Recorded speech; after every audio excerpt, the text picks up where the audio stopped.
안녕하세요. 오늘이 마지막 18번째 강의가 되겠습니다.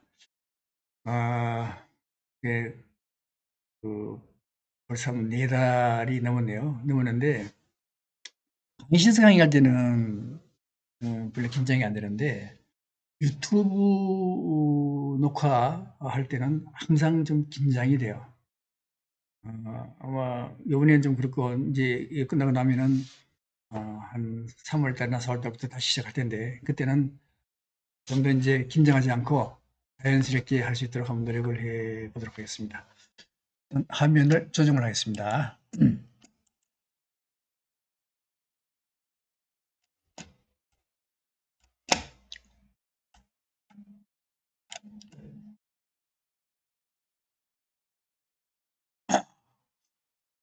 이제 마지막 코로나19 이후의 경제인데요.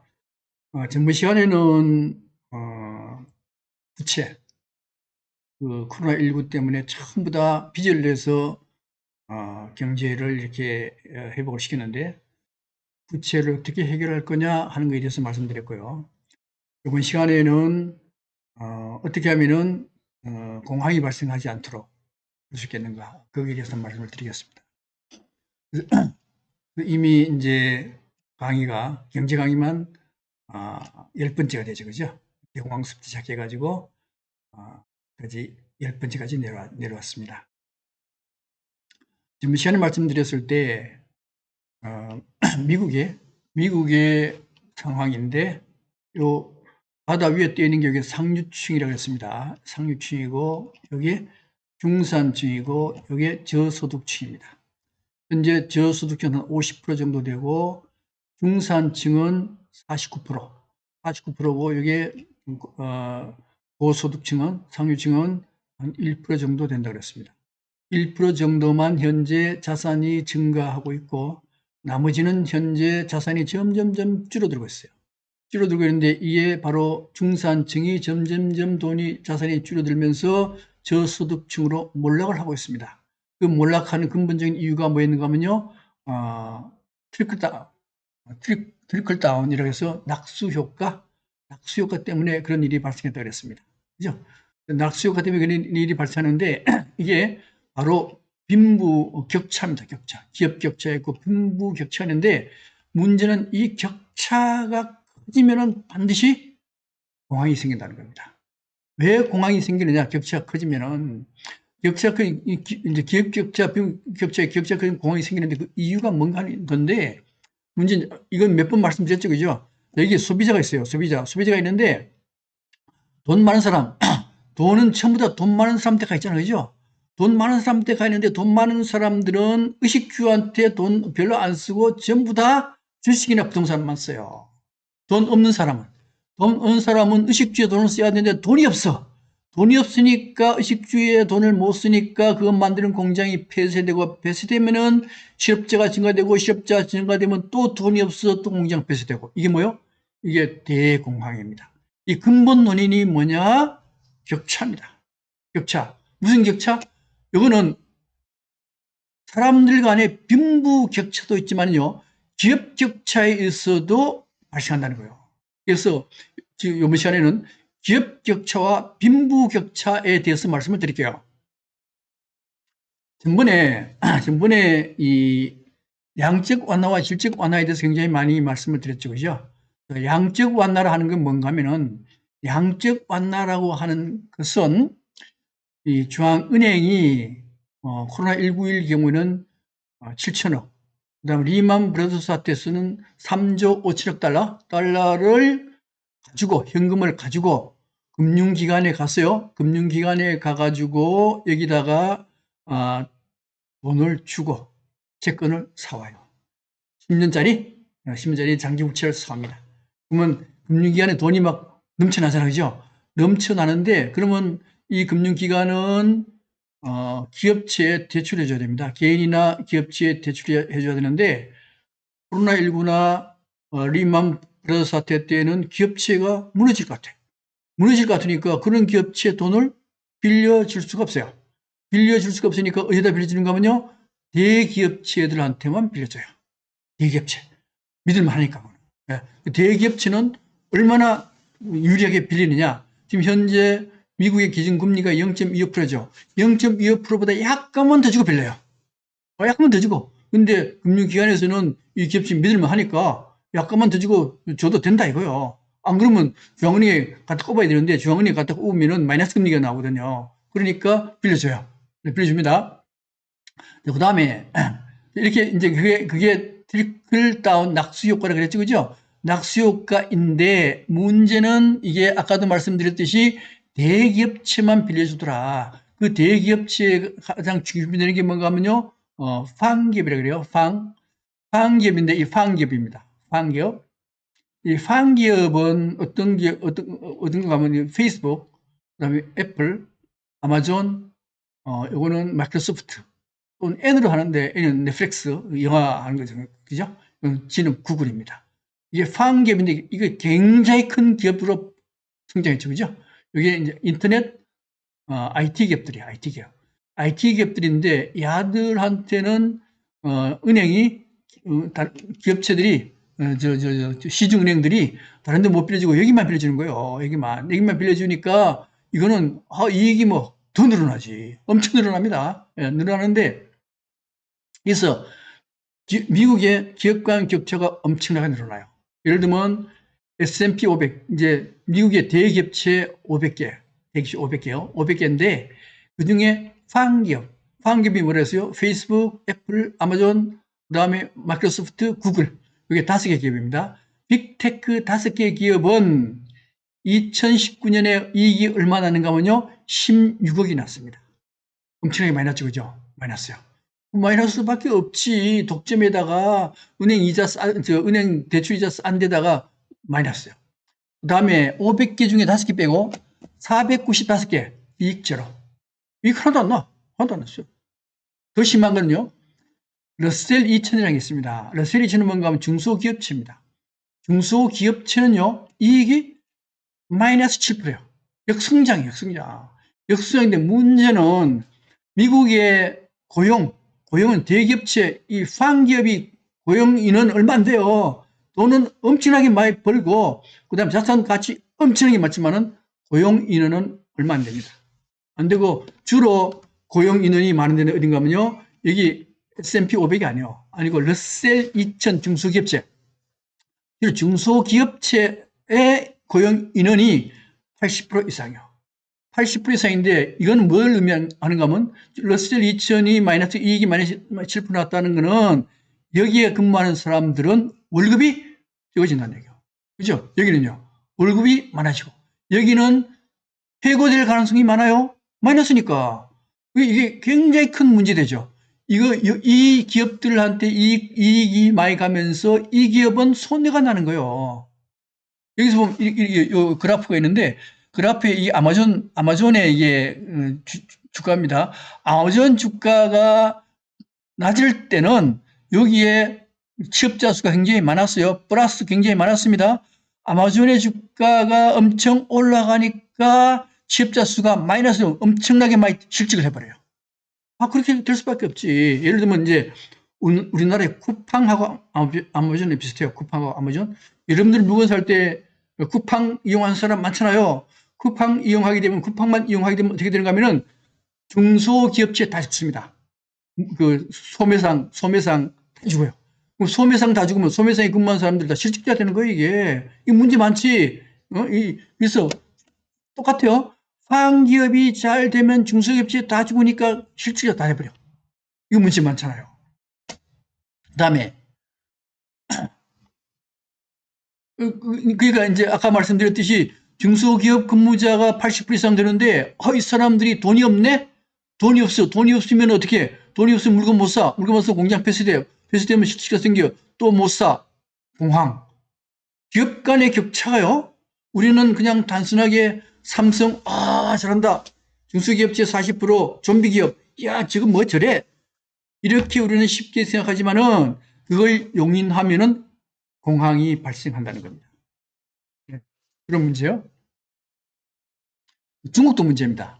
우리 중국은 사실 더 심해요. 얼마나 심한가 하면 중국의 최고의 기업체는 알리바바라는 데입니다. 알리바바하고 두 번째가 빈센트, 텐센트요. 그래서 알리바바와 텐센트인데 이 알리바바와 텐센트는 그 그 총액이 시가총액 4천조 원이요. 4천조 원이면요, 우리나라의 총 GDP가 1,900조입니다. 우리나라 두 배. 엄청나게 큰 회사예요. 엄청나게 큰 회사인데 이게 갑자기 팍 성장해요. 인터넷 기업들이거든요. 알리바바는 아마존 같은 거고요. 텐센트는 우리 카톡 있죠. 위챗, 중국 위챗이라는데 카톡 운영하고 그 다음에 게임 사업하는데요. 별거 아닌 것 같은데 엄청나잖아요. 그죠? 예. 얘들이 투자를 엄청나게 해요. 예를 들면 미국 같은 기업체는 투자 안 합니다.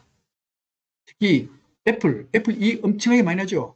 엄청나게 많이 하는데 투자 거의 안 해요. 거의 안 하고 뭐 하는지 아십니까? 얘네들 그 이익 나는 거 가지고 자사주 사가지고 수확해버려. 그럼 주가 팍 뛰어. 미국 기업체는 거의 다 그 짓해. 근데 중국 기업체는요, 여기 보면 이제 마이너스가 나오는데 이게 뭔가 하면 전부 투자한 거예요. 알리바바와 텐센트는요, 거의 모든 수익금을 투자합니다. 재투자해요. 그러니까 풀 수밖에 없지. 근데 투자하는데 이게 어떤 데 투자하는가 하면요, 특히 알리바바를 예를 들게요. 알리바바 같은 경우는 앞으로 인터넷 시대에는 가장 중요한 게 지도입니다. 그래서 알리바바가 지도 만드는 업체, 이제 인터넷상으로 그 지도 업체를 인수를 해요.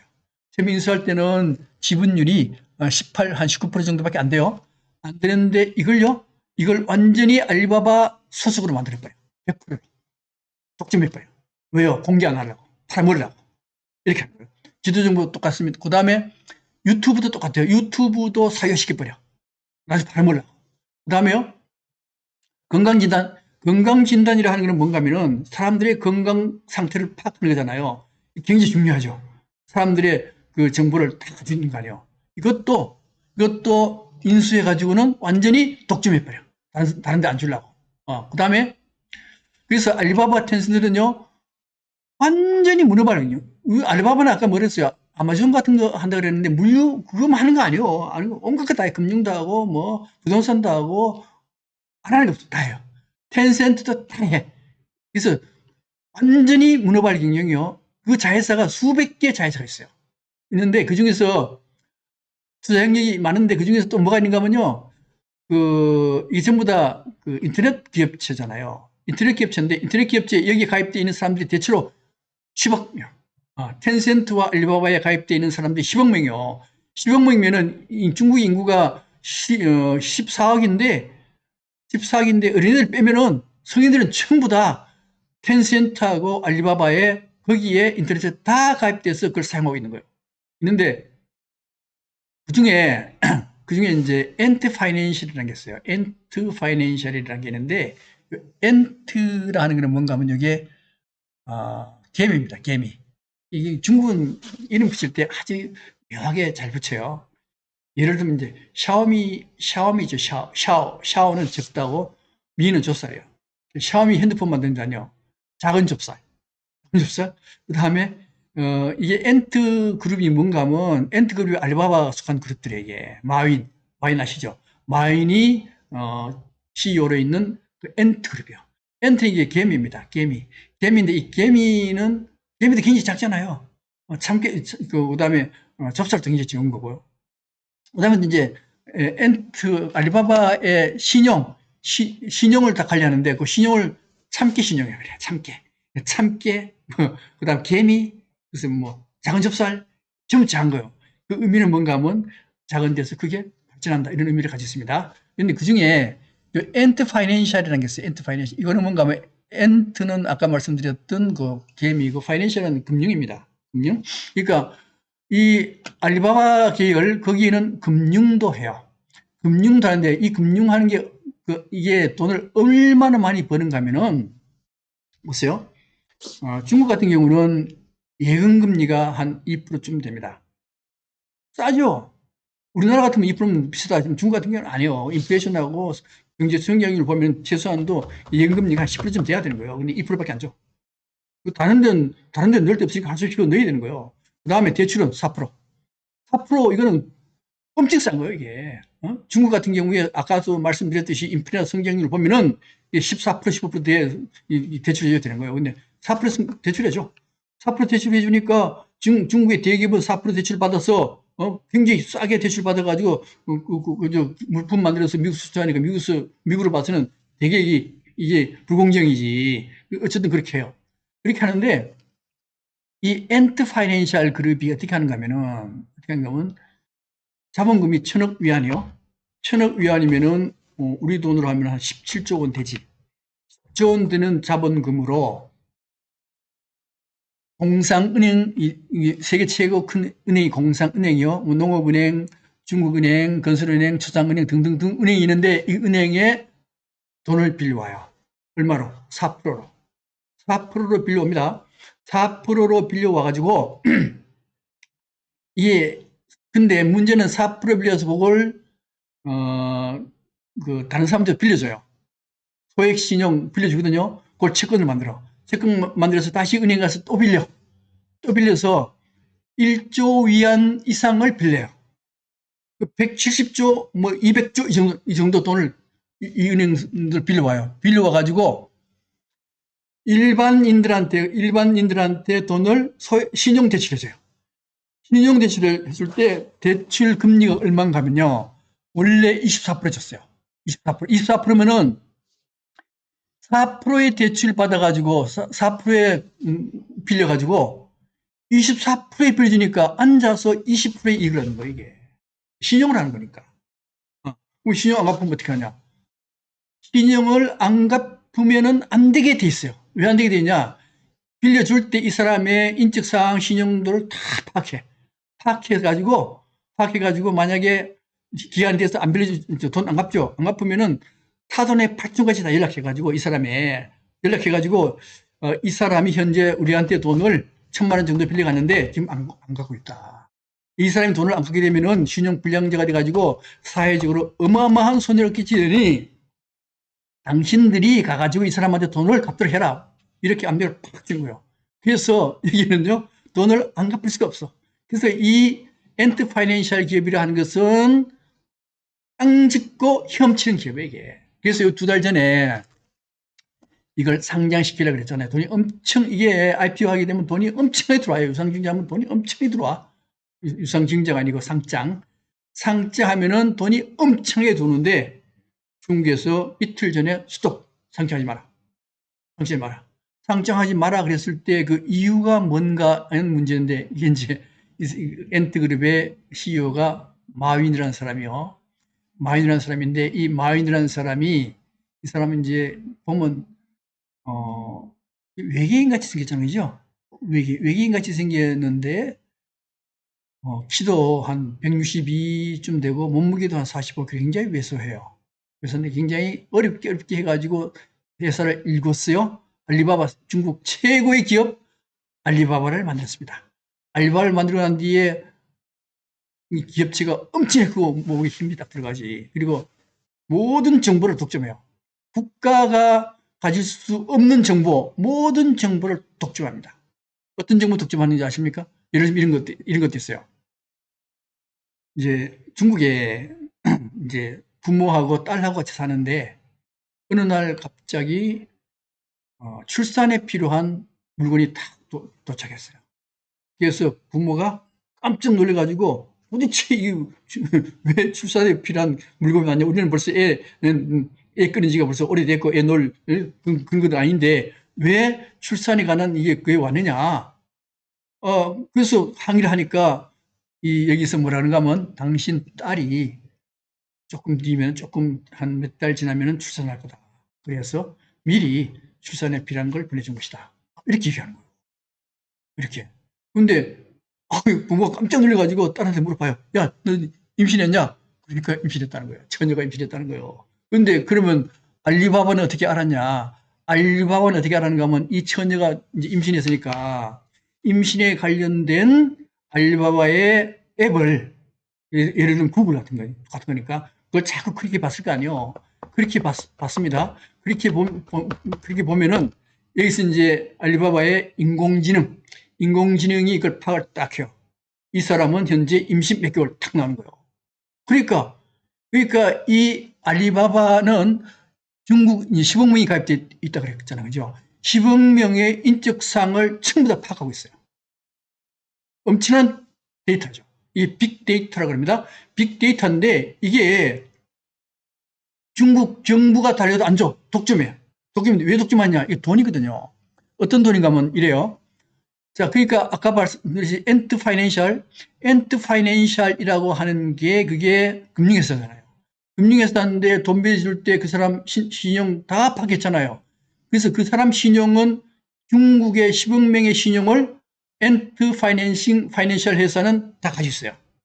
다 가지고 있어가지고 국가나 다른 데서 그 사람의, 국가나 다른 데는 중국 사람들의 신용도를 하나도 몰라. 하나도 모르니까 그 사람의 신용을 파악하려고 그러면은 여기에 엔트 파이낸셜 회사에 와가지고 신용도를 파악해야 돼요. 파악할 때 그냥 공짜로 안 보여줍니다. 안 보여주면 어떻게? 돈을 줘야 보여줘요. 얼마? 한 번 보는데 4,000원 정도? 4,000원 정도 줘야 보여줘. 그러니까 정보는, 신용 정보는 돈이에요. 돈이기 때문에 독점합니다.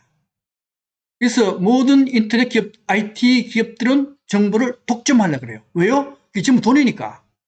그래서 이게 중국 정부보다도 정보를 독점하면요, 중국 정부보다도 힘이 더 커져요. 이거 문제 많죠. 문제 많으니까 엔트 파이낸셜 회사 상장하려는 걸 이틀 전에 딱 중지.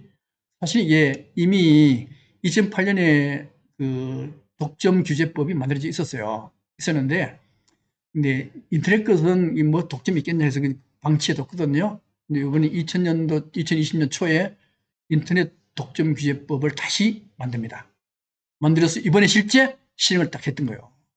해가지고 했는데, 사실 이제 그러면서 마윈이 그 얼마 이제 엔티 파이낸셜 그 IPO 하기 전에, 상장하기 전에 그 중국 공산당에 대해서 비판했어요. 비판했는데 그게 이제 시진핑의 왼팔인 왕岐산이 있는 그 자리에서 현재 중국의 제도 개혁 해야 된다. 형편없다. 이런 좀 비판적인 얘기를 했어요. 해가지고 그것 때문에 사실 마윈이 불려가긴 불려갔어요. 불려가가지고 이제 지금 현재 소식이 좀 별로 없잖아요. 자세를 아마 대사질 할 수밖에 없지. 중국 공산당 일당 독재인데, 그죠? 그래서 그랬다라고도 얘기하는데요. 그런 문제보다는 정보 독점의 문제가 걸려 있습니다. 이 정보 독점을 해버리게 되면 국가보다 더 큰 권력을 갖게 돼요. 이 문제 많죠. 그렇게 하면 안 되죠.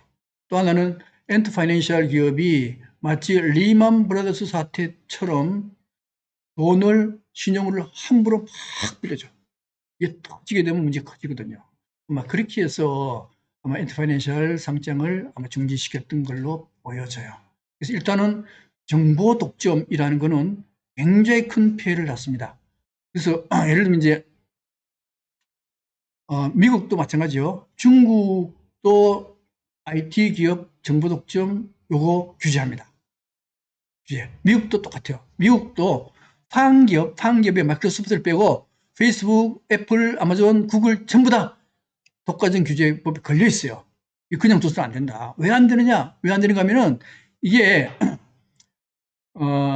처음에 독과점 규제에 걸렸던 거는 록펠러입니다. 록펠러 잘 아시죠? 그죠? 록펠러인데 이 록펠러가 원래 스탠다드 오일 정유회사를 가지고 있었어요. 이 석유왕이잖아요. 그죠? 석유왕인데 이게 얼마나 나쁜 짓을 많이 하는가 하면 이제 독점이니까 만약 석유회사 하나 다른 데서 하나 만들잖아요. 그죠? 만들면은 1배럴에 만약에 50불 가던 걸 1배럴에 10불에 팍 낮춰버려. 팍 낮추면은 경쟁업체가 경쟁에 견딜 수가 없습니다. 견딜 수 망해요. 파산합니다. 파산하면 1불에 50불 하던 걸 얼마나 올리는가 하면 1불에 100불 올려버려. 이런 짓 하는 게 이게 록펠러였어요. 또 록펠러가 철도도 같이 있었어요. 철도도 완전히 장악했습니다. 문어발 경영했으니까. 그래서 만약에 경쟁업체가 정유회사를 생겨가지고 철도를 통해서 이게 그 석유를 운송하려고 그러면은 이 철도를 가지고 있으니까 철도 운송 이용 못하게 해버려. 이게 독점이거든요. 이게 경쟁사 진입을 방해해요. 경쟁사 진입을 방해하면요, 창조적 기업 활동이 안 됩니다. 창조적 기업 활동이 안 되게 되면은 성장할 수 없어요. 그래서 결국 스탠다드 오일을 다 쪼갈려 버립니다. 몇십 개로 쪼갈려 버려. 독점하지 마라. 쪼갈려라. 쪼갈라지면서 드디어 이제 록펠러의 독점 시대가 끝나게 되는 겁니다. 이렇게 독점이라 하는 것은 경제를 망칩니다. 기업 활동을 저해해요. 그래서 전부 다 독점을 다 규제합니다. 마찬가지입니다. 현재 IT 기업체 구글인데요. 이 구글이 안 건드리는 게 없어요. 보험도 하고 알력도 하고 배터리까지 안 건드리는 게 없는데 이걸 M&A에서 다 사들여 놓고 돈 많잖아요. 아까 양쪽 원내에서 돈을 막 빌려왔잖아. M&A 다 해가지고 다른 기업체가 진입하면은 방해해버려. 어떻게든 방해해버려. 예. 그러니까 미국에서도 야 이거 IT 상기업 그냥 둬서 안 되겠다. 규제해야 된다. 그래서 전부 다 규제하고 있잖아요. 그 다음에 또한 데이터 IT 기업의 규제의 근본이 뭔가 하면은 데이터입니다. 데이터인데 이 데이터를 사용하는 걸 원래 규제해야 돼요. 규제하는데 원래 이제 예를 들면 데이터 그다음 또 예를 들면 이런 겁니다. 우리 되게 이제 정보 이제 우리 어떤 기업체라든가 어떤 회사 이런데 우리 정보 주잖아요.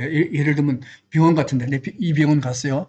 병원 갔을 때 만약에 MRI 찍고 CT 찍을 때 이 데이터를 정보를 공개하겠느냐라고 묻잖아요. 그죠? 공개한다. 그러고요. 공개한다. 데이터 사용에 동의한다. 그러면요. 이거는 이 데이터는 이 병원 소유가 아니고 전체가 다 공유한다는 의미를 가지고 있어요. 공유한다는 의미를 가지고 있기 때문에 내가 이 병원 갔다가 이 종합병원에 갔을 때 여기에 있는 데이터를 가져올 수 있어야 돼요. 가져올 수 있어야 이게 데이터 공유가 되는 거예요. 공유가 되는데 IT 기업은 그걸 막아버리는 거예요. 공유 못하도록 해버려요. 못하도록 하고 우리 걸 이용하게 하고 그걸 돈을 받게 하는 거예요. 또 플랫폼 기업 아시죠? 플랫폼 하면 이게 원래 4차 산업 할 때 이제 나오는 건데 쿠팡 같은 경우 보면은 여러분들이 이제 쿠팡 물건 많이 사잖아요. 이게 손정희 씨가 만든 건데 그 쿠팡 가면은 온갖 물건 다 있잖아. 다 있어요. 이걸 플랫폼이라 그래요. 플랫폼이라 그러는데 거기에 이제 나도 이렇게 만들어 가지고 쿠팡을 통해서 팔고 싶어. 그럼 쿠팡에 가입하려고 그러잖아. 플랫폼에 가입하려고 그래요. 활용하려고 그래요. 그러면은 이거 하나밖에 없어요? 하나밖에 없으면은 가입비 엄청나게 많이 받으려고 그래요. 그죠? 그렇게 많이 받으려고 하잖아요. 그럼 가단 입회비를 안 낼 수 없어. 그러면 이게 여러 가지 문제 생겨버립니다. 여러 가지. 그러니까 이게 데이터 독점, 플랫폼 독점을 하게 되면요. 시장 가격을 지 맘대로 만들어버려. 지 맘대로 만들면은 가격도 올라가고 경쟁도 안 되고 그 다음에 창조 활동도 못하고 여러 가지 폐해를 끼치게 되는 겁니다. 그 다음에 이제 그래서 대기업이에요. 불공정 행위가 굉장히 많아요. 굉장히 많습니다. 이게 부당감, 감액, 그 다음에 부당 대금 결정, 부당 특약 설정, 부당 관행, 대기업 불공정이 굉장히 많잖아요. 굉장히 많습니다. 근데 사실은 우리나라도 대기업 있고, 재벌 대기업 있고, 그 다음에 중소기업이 있는데 다 엮여 있잖아요. 하청업체도 엮여 있어요. 엮여 있어가지고 이게 대기업이 이 하청업체한테 하라면 하청업체는 하라는 대로 해야 되는 거예요, 이게. 그래서 한국 기업도 격차가요, 엄청나게 많습니다. 대기업은 엄청난 수익을 올려요. 엄청난 수익을 올리는데 중소기업은 거의 40%가 좀비 기업이요. 좀비 기업이라는 이 얘기는 돈을 벌어서 그 낮은 이자도 못 갚는 거예요. 이 좀비 기업이라 그래요. 근데 왜 그러냐? 왜 그런가 하면은 대기업의 횡포 때문에 중소기업이 살아날기가 굉장히 어렵습니다. 살아나기 굉장히 어려워요. 그러니까 좀비 기업으로 전락할 수밖에 없어요. 대기업이 중소기업 보고 돈을 하층 돈을 적게 준단 말이에요. 적게. 예. 이렇게 되니까 중소기업이 살아날 수밖에 없죠. 살아날 수가 없어요. 월급도 마찬가지입니다. 월급도요. 저는 포스코 다녔거든요.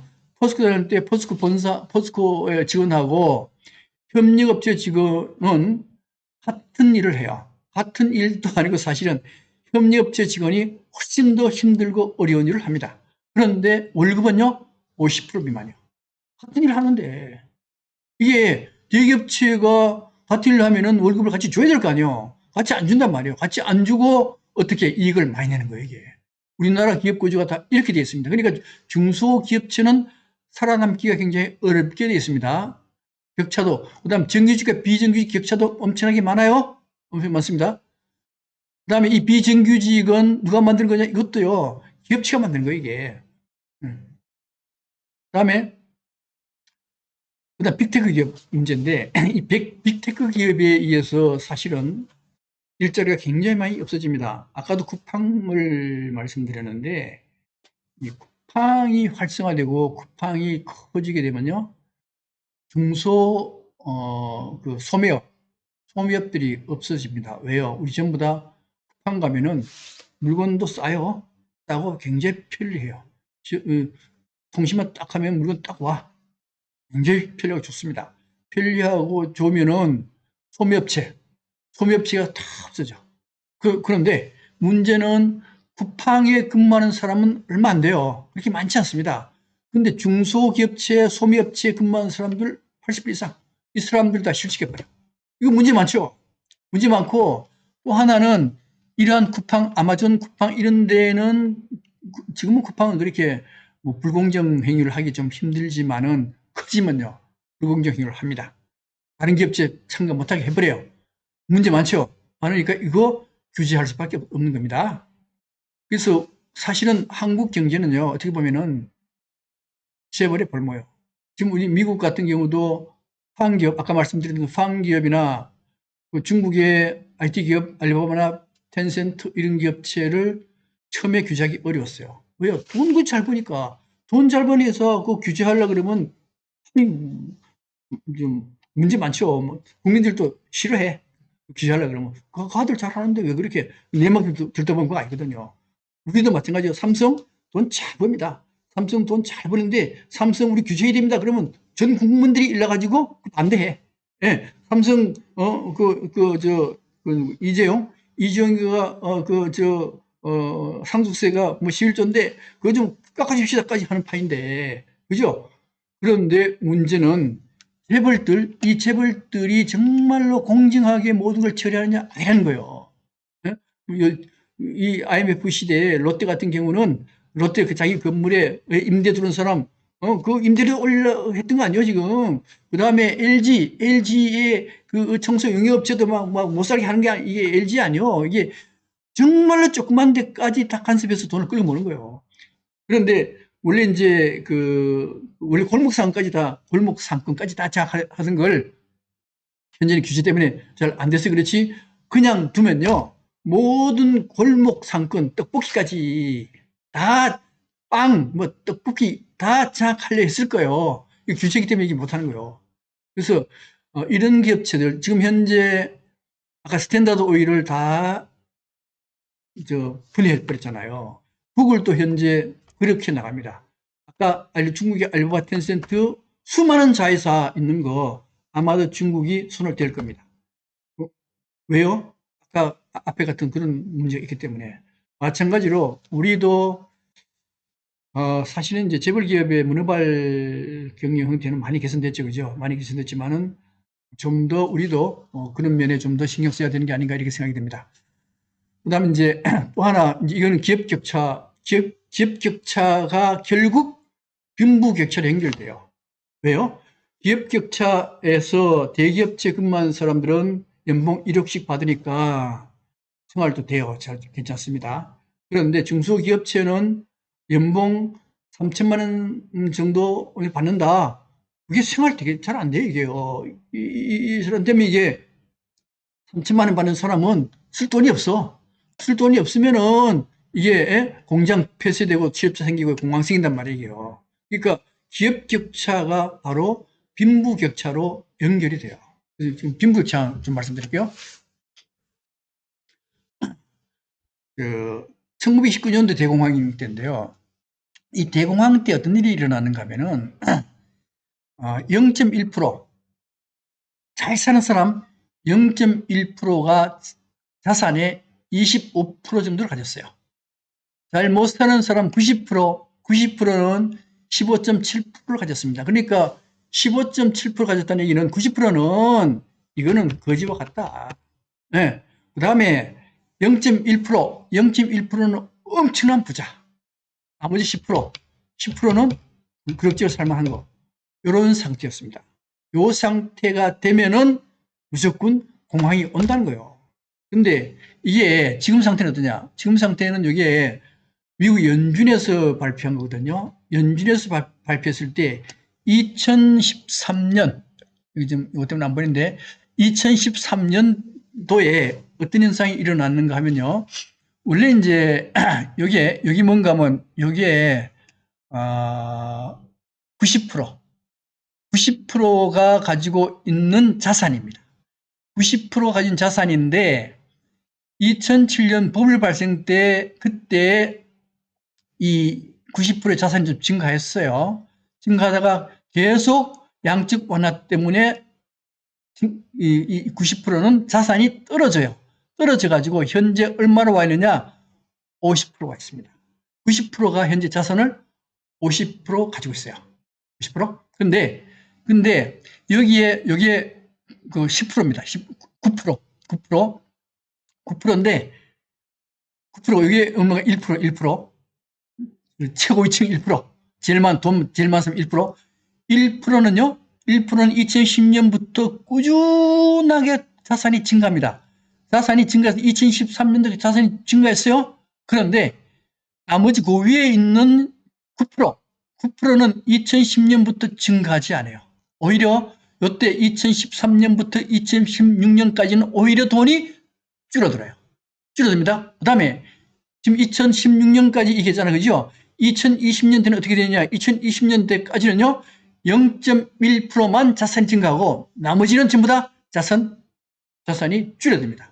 이렇게 빈부격차가 많이 생기면은 어쩔 수 없이 공황이 올 수밖에 없답니다. 그래서 우리나라는 어떠냐? 우리나라의 경우는 이제 이번 그 김낙연 교수님이 이제 발표한 건데요. 하위 50%, 하위 50%가 자산이 얼마 가지고 있는가 하면은 23% 가지고 있고요. 상위 10%는 66% 가지고 있습니다. 그러니까 상위 10%가 50% 넘어가.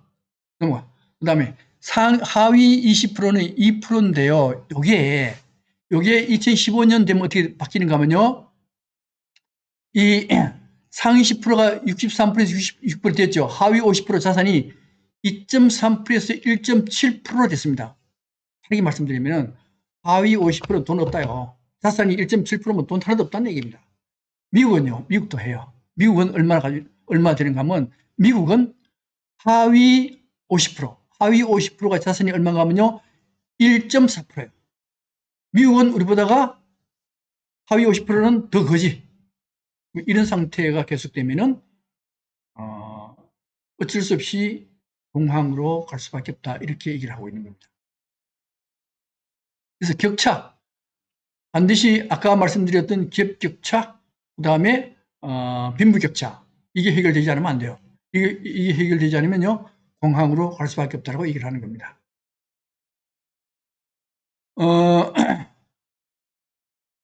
근데 이제 지금 현재 코로나19 때문에 양적 완화, 질적 완화 했잖아요. 그죠? 그 양적 완화, 질적 완화 하면서 사실은 자산의 버블이 많이 꼈어요. 얼마나 꼈냐 하는 문제입니다. 이거는 미국인데요. 미국의 2020년 2분기까지인데요. 이게 버핏 지수라는 버핏 지수. 이게 워렌 버핏 아시죠? 투자자. 워렌 버핏인데 이 워렌 버핏은 버블이 끼냐 안 끼냐를 아주 간단하게 계산해요. 어떻게 계산하는가 하면 분모를 GDP로 하고 분자를 시가총액을 합니다. GDP하고 시가총액이 같으면은 버블이 안 꼈다. 근데 GDP보다 시가총액이 크면은 버블이 꼈다. 이렇게 보는 거예요. 이렇게 보는데 미국 같은 경우는 버블이 얼마나 끼었냐? 2분기 때는 152고 4분기 때인가요? 3, 4분기 때는 180으로 났어요. 4, 4분기는 지금은 주식 계속 올랐죠. 200% 됩니다. 그러니까 미국 주식은 거품이 100% 꼈다. 꼈다. 한국은요. 한국은 미국이 180일 때 한국은 120이었습니다. 120인데 지금 3천이 넘어갔잖아요. 3천이 넘어가면 얼마 되는가 하면요. 140 정도 돼요. 한국 주식도 버블이 40% 끼었다. 뭘로? 워렌 버핏 지수로 보면은 그렇게 보는 거예요. 보는데 그다음 퍼로도 봐요. 퍼로도 봤을 때 버블이 끼었다. 버블 한 3, 40%는 버블이 끼었다는 거예요. 우리나라 주식은 3, 40% 버블이 끼었다. 미국은 우리보다 훨씬 많이 끼었어요. 그 이유가 뭔가 하면 미국은 돈 생기면은 아까 말씀드렸죠. 사사주 수확해가지고 주식을 팍 올려놓거든. 그걸 더 끼었습니다. 그 다음에 부동산도 버블이 엄청나게 맡겼어요. 이게 2008년도에 미국 얘기입니다. 2008년도가 100이라고 한다면은 현재 미국의 주택 지수가 훨씬 리만 브라더스 사태보다 주택 가격이 훨씬 더 올라가 있습니다. 그러니까 주택 가격도 2008년도보다 더 올라가 있다. 그래서 이걸 이제 그 부동산 지수, 버블 지수는 어떻게 계산하는가 하면은 내가 소득 가지고 내가 가지고 있는 부동산을 몇 년 만에 살 수 있느냐 하는 걸 보는 겁니다. 보는데 IT 버블 그때가 6.1이었어요. 그러니까 내 소득 가지고 6년 정도 가면은 내 자산을 다 살 수 있다. 그 다음에 리만 브라더스 사태 때는 그게 그 지수가 얼마였는가 하면요. 6.4였어요. 6.4년이면은 살 수 있다. 버블이 좀 낀 거죠. 터진 겁니다. 근데 코로나19 때 이 부동산 버블 지수가 얼마인가 하면 미국입니다. 7.4 정도 돼요. 리만 브라더스보다가 버블이 더 꼈다. 언제 터질지 모른다. 이렇게 이제 나와 있어요. 예. 넘어가고요.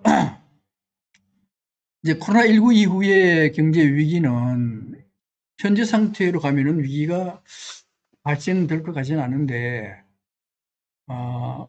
그 현재 연준 의장이 뭐라고 얘기했는가 하면은 2023년까지는 금리 인상을 하지 않겠다라고 얘기를 했어요. 그래서 2023년까지 금리 인상하지 않겠다 그랬는데 현재 금리가 0.25%입니다. 이 사람 말을 믿을 수 있느냐, 연준 의장 말을 믿을 수 있는가 하는 문제인데요. 믿기가 어렵습니다. 상황에 따라서 바뀝니다. 어떻게 바뀌는가 하면은, 넘어갈게요. 이거는 현재 미국의 저축이 원래 미국 사람들은 저축 안 해요. 저축 안 하고 수입만 해. 미국 사람들요, 50만 원 가진 사람들 드물다라고 얘기를 해요. 그래서 미국의 저축률은 대체로 보통 한 7%를 유지합니다. 7% 유지하는데 이 7%라는 의미는 뭔가 하면 미국의 총 GDP가 22조요. 22조의 7%라는 얘기입니다. 7%? 그러면 1조 몇천 달러 돼요. 꽤 많아요. 그런데 코로나19가 발생하면서 미국 정부가 인당 1,000불씩 꼽아줬잖아요. 그죠? 그 다음 또 600불도 꼽아줄 거거든요. 그럼 현재 이 사람들 이제 코로나19 때문에 돈도 잘 쓸 수가 없어. 그래서 거의 25% 정도 저축하고 있습니다. 저축하고 있는데 이제 이게 저축하고 있는데 돈도 못 쓰잖아. 그죠? 못 쓰는데 만약 코로나19가 24.6%가 22조에 24.6%니까 한 4, 5조 달러 정도 돼요. 미국 사람이 4, 5조 달러를 저축하고 있다고. 이게 코로나19가 완전히 다 끝났잖아요. 끝나고 소비하기 시작하잖아. 보복 소비라고 그러죠. 보복 소비에서 엄청나게 소비할 겁니다. 그럼 4, 5주를 다 썼다. 4, 5주 다 안 쓰지. 7% 남겨두고, 7% 남겨두고, 한 4, 5주 가지고 있는 걸 한 3조 내지 4주 정도 썼다. 3조 4주 쓰면요. 물가가 팍 올라갑니다. 물가가 올라가면요. 이게 인플레이션 징후가 보이기 시작해요. 인플레이션 징후가 보이면은 지금 돈 많이 있잖아. 그죠? 많이 있는데 이게 물건 안 사. 디플레이션이 일어나니까 안 사는데 인플레이션 징후가 있다 그러면 너도 나도 물건 사는 거예요. 그러면 급속하게 인플레이션이 일어날 수가 있습니다. 인플레이션이 일어나는데 만약에 이게 연준에서 뭐라는가 하면 2% 넘어가도 봐줄 수 있다. 근데 3% 넘으면 3% 넘어가면은 이거는 금리 인상할 수밖에 없어요. 그런데 갑자기 아까도 말씀드렸듯이 미국의 3조 달러 이상 소비를 할 가능성이 많습니다. 그러면 디플레이션 갑자기 인플레이션으로 변화할 소지가 있거든요. 그러면은 미국 연준이 가만 있을 수가 없어요. 있을 수 없이 어떻게 하냐? 금리를 먼저 올려야 되는데 사실은 미국 이 금리 올리기 전에 시장이 먼저 알아요. 이 시장금리 채권금리인데 채권하는 사람들은요. 경제를 누구보다도 정확히 파악해냅니다. 경기 사이클을 정확히 파악해내. 파악해내서 앞으로 금리가 오를 거다를 미리 알아요. 미리 알아. 그래서 지금도 원래 이 코로나가 한참 심했을 때 2000년도 4, 5월 달에는 10년물 금리가 0.34%밖에 안 됐어요. 그런데 지금 2020년 12월 달에는 0.9%가 됐어요. 지금 거의 1%가 됐습니다. 이미 시장 금리가 올라가고 있어요.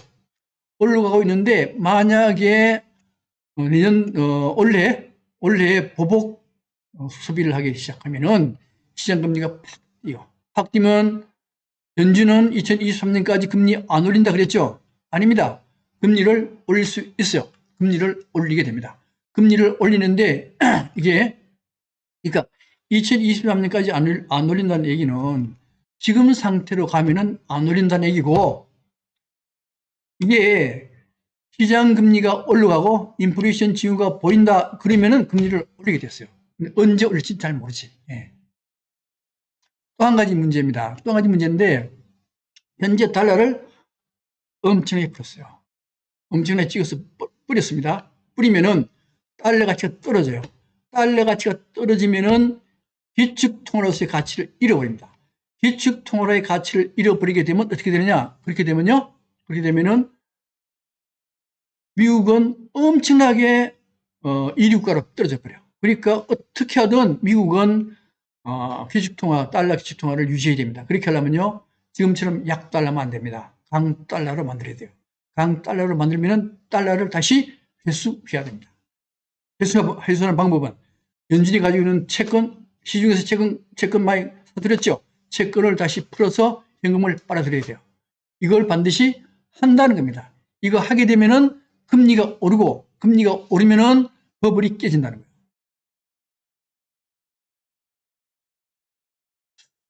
자, 그다음에 이렇게 해서 그다음에 이제 또 한 가지는 코로나19 이후의 산업입니다. 산업이 탈글로벌화가 된다는 거예요. 탈글로벌화하는 건 뭔가 하면은 전 세계는 가치 사슬로 묶여져 있어요. 예를 들면은 원료 공급하는 나라에서 원료를 공급받아 가지고 한국은 반도체 부품을 만들어서 중국에게 갖다 줍니다. 중국 갖다 주고 그다음에 일본은 반도체 만드는 소재를 만들어서 한국에 갖다 주고 한국은 반도체 만들어서 중국 갖다 주고 중국은 반도체 기타 등등을 조립해 가지고 미국에 이렇게 수출하도록 되어 있습니다. 그런 시스템, 이게 밸류체인, 글로벌 밸류체인이라 그래요. 밸류체인으로 이렇게 해야 가장 저렴하게 물품을 생산, 소비할 수가 있어요.